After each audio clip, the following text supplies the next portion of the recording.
il y a quelque chose de violent dans le don. Parce qu'un don qui ne peut pas être rendu place celui qui le reçoit sous la domination de celui qui a donné. Donc ça peut être un instrument d'asservissement. Une relation de pouvoir, comme vous le disiez très bien tout à l'heure. Voilà. C'est des choses qu'on peut ressentir aujourd'hui dans nos actes dits de charité. Mais bien sûr. Quand on se dit que cela maintient chacun à une place figée. À une place figée et dominée, bien évidemment. C'est toutes les ambiguïtés du don.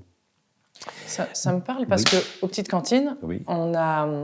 Donc nous, on fait des restaurants qui ont deux caractéristiques. Ils sont participatifs et à prix libre. Donc ce sont des espaces relationnels puissance 10.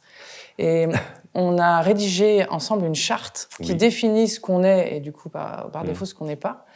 Et dans le petit article qui concerne la gouvernance, on a mis que chacun s'engage à ne pas dominer ni à être dominé. Et donc, c'est quand même une posture proactive que de ne pas accepter de se laisser dominer. Tout à fait. Tout à fait. Donc, il faut savoir, en quelque sorte, manier le don à bon escient. Alors, le don, j'ai essayé de le dire, il comporte de la violence.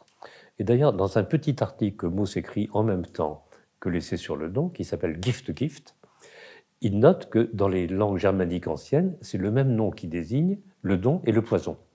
Ce qui va faire du bien et ce qui va tuer.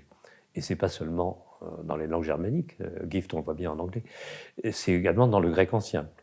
Dosis, c'est la dose, c'est le don et la dose de poison, ou la dose de produits pharmaceutiques. Pharmakos.